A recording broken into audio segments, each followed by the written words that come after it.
अस्सलाम वालेकुम dear student. आज हम एक्सरसाइज 7A का क्वेश्चन नंबर 8 डिस्कस करेंगे। सबसे पहले हम इस क्वेश्चन को पढ़ेंगे। The perimeter of a rectangle field is 17 metre and its length is 15 metre longer than its breadth. तो सबसे पहले हम इस स्टेटमेंट को सॉल्व करते हैं, फिर हम अगली स्टेटमेंट के साथ इसको फर्दर सॉल्व करेंगे। आपके सामने मैं एक दो रेक्टेंगल्स बना रही हूँ। तो सबसे पहले हम जो इनर रेक्टेंगल है हम उसके बारे में डिस्कस करेंगे। जैसे कि अकॉर्डिंग टू दी स्टेटमेंट वो क्वेश्चन में बता रहा है कि इसका जो पेरीमीटर है वो 17 मीटर है, यानी P जो है वो 17 मीटर है, यानी इसका जो आउटर बाउंड्री है, पेरीमीटर का मतलब है कि आउटर बाउंड्री जो है वो 17 मीटर है और इसकी जो लेंथ है वो ब्रेथ से 15 मीटर लॉन्गर है। यानी अगर इसकी लेट हम सपोज करते हैं कि लेट ब्रेथ जो है वो x है, लेकिन जो इसकी लेंथ है वो ब्रेथ से कितनी मीटर ज़्यादा है, 15 मीटर ज़्यादा शो कर रहा है। ठीक है, 15 मीटर जो है वो ज़्यादा शो कर रहा है। तो इसका मतलब क्या हुआ कि हम इसकी लेंथ को किस तरह लिख सकते हैं, length is x plus 15 metre. इसके साथ इसका यूनिट भी लगा देते हैं। हम दोबारा पिक्चर की तरफ आते हैं कि आप देख सकते हैं कि यहाँ पे जो इसकी ब्रेथ है वो x मीटर है और इसकी जो लेंथ है, जो इनर रेक्टेंगल है, उसकी x प्लस 15 है। क्योंकि वो बता चुकी हैं कि इसकी जो लेंथ है वो ब्रेथ से 15 जो है वो ज़्यादा है। तो हम उसकी x में, क्योंकि हमारे पास तो ब्रेथ नहीं है, लेकिन हमारे पास क्या है, हमारे पास इतना हमें उन्होंने उसको क्लू दिया, हिंट दिया है कि जो उसकी लेंथ है वो ब्रेथ से 15 मीटर ज़्यादा है। ठीक है, तो हम सबसे पहले हमें चूँकि इस पूरे क्वेश्चन में जैसे आप देख सकते हैं कि the field is surrounded by a concrete path as shown in the figure, find the area of the path, यानी आपको इस पूरे फिगर का एरिया चाहिए। तो सबसे पहले हम एरिया जो है वो इनर पार्ट का जो है पहले एरिया फाइंड आउट करेंगे, लेकिन हमारे पास जो वैल्यू है वो तो पेरीमीटर की है, तो जिसकी वैल्यू गिवन होगी हम उसी का फार्मूला जो है वो अप्लाई करेंगे। आप जैसे कि आपको पता है कि पेरीमीटर ऑफ रेक्टेंगल का जो फार्मूला क्या है, 2 लेंथ प्लस ब्रेथ। ठीक है, तो पेरीमीटर की जगह पे हम पेरीमीटर की वैल्यू सब्स्टिट्यूट करेंगे 2। अब लेंथ हमारे पास क्या है, x प्लस 15 और ब्रेथ हमारे पास क्या है, x। तो सबसे पहले हम लाइक टर्म्स को ब्रैकेट के अंदर जितनी भी लाइक टर्म्स हैं हम उनको ऐड करेंगे, तो इसका आंसर आएगा 2x प्लस 15।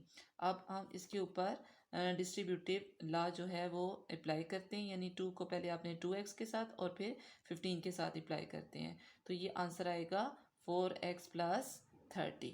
ठीक है, अब हम बैलेंसिंग मेथड अप्लाई करेंगे। बैलेंसिंग मेथड के अकॉर्डिंग हम कांस्टेंट वैल्यूज़ को इकट्ठा लिख लेंगे और जो वेरिएबल्स वैल्यू है उनको इक्वलिटी के दूसरे साइड पे रहने देंगे।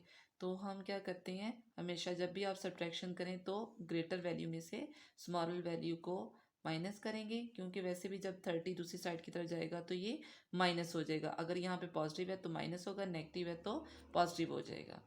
4x, अब x आपके पास क्या है, ये ब्रेथ की वैल्यू है। ठीक है, तो आपने इसके ऊपर बैलेंसिंग मेथड अप्लाई करना है। हम x की वैल्यू फाइंड आउट करने के लिए दोनों साइड पे क्या करेंगे, 4 के साथ डिवाइड करेंगे, लेकिन उससे पहले हम क्या करते हैं, 70 में से जब 30 माइनस करेंगे तो ये आपके पास 40 आ जाएगा।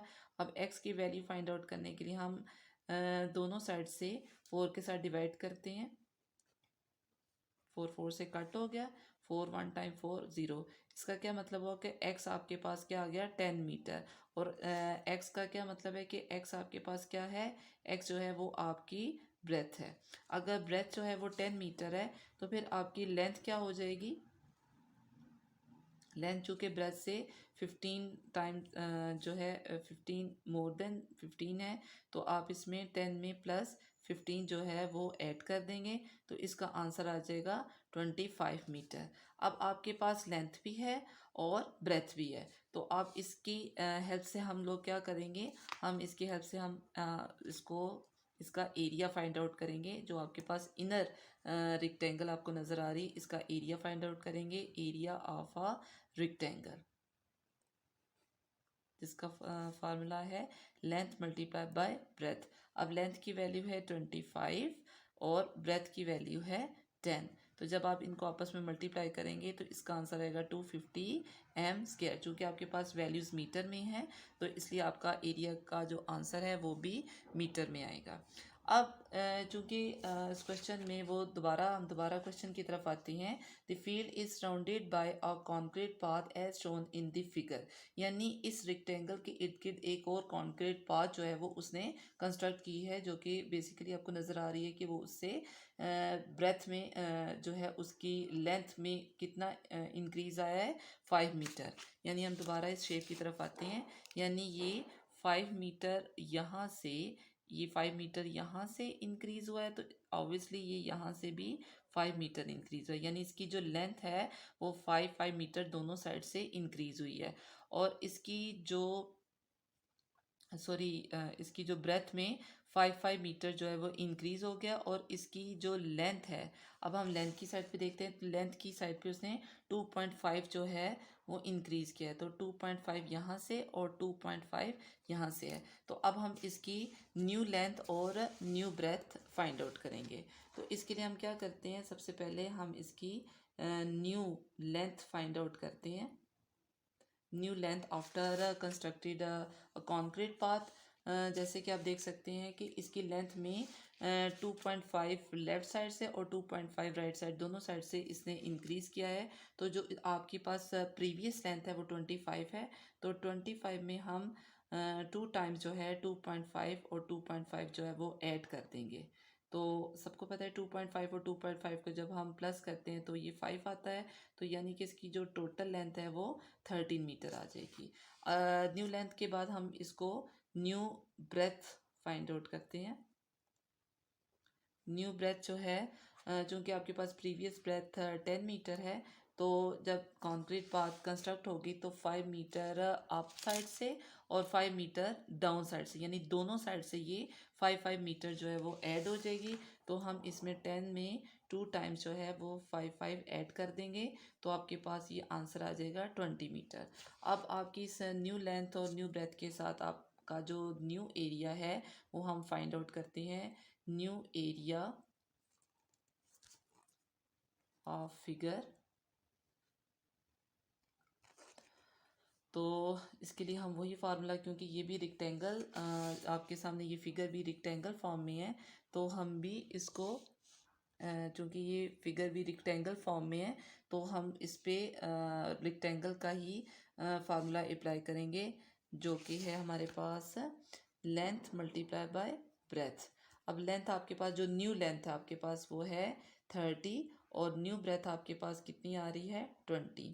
तो जब आप इनको मल्टीप्लाई करेंगे तो इसका आंसर आएगा 16 मीटर स्क्वेयर। लेकिन आपको चाहिए, आप जैसे कि इस फिगर में देख सकते हैं, आपको ये जो इसके इर्द की जो ये कंक्रीट पाथ जो कंस्ट्रक्ट हुई है ये आपको चाहिए। ठीक है, आपको सिर्फ इसका एरिया चाहिए, आपको होल फिगर का एरिया नहीं चाहिए, आपको इसका एरिया चाहिए। इस पूरे एरिया, इस कंक्रीट पाथ का एरिया फाइंड आउट करने के लिए हम क्या करेंगे, इस टोटल जितना भी हमने टोटल फिगर का जो न्यू एरिया फाइंड आउट किया है, इसमें से जो आपके पास स्मॉलर रेक्टेंगल का एरिया है वो माइनस कर देंगे तो आपके पास ये कंक्रीट पाथ का एरिया जो है वो फाइंड आउट हो जाएगा। ठीक है, तो हम सबसे पहले क्या करते हैं, हम area of concrete path is equal to area of new figure minus area of inner figure. Inner figure मतलब जो आपके पास जो पहले आपने रेक्टेंगल फाइंड आउट किया है। तो हम क्या करेंगे, जो आपके पास 600 जो इसका होल शेप का, जो आपको ये होल शेप का जो हमने एरिया फाइंड आउट किया था वो कितना आया था 600। ठीक है, उसमें से हम माइनस करेंगे area of uh inner figure. Inner figure आपको नज़र आ रही है, इनर फिगर ये आपकी ये वाली। ठीक हो गया। तो अब हम क्या करेंगे, इसको 250 इसमें से माइनस करेंगे। तो हम इसको माइनस करते हैं, ये 600 माइनस 250, तो इसका आंसर आएगा 350 मीटर स्क्वायर। तो ये आपका ये इसका आंसर आ जाएगा area of uh concrete path का। ठीक हो गया। चलें, बहुत शुक्रिया।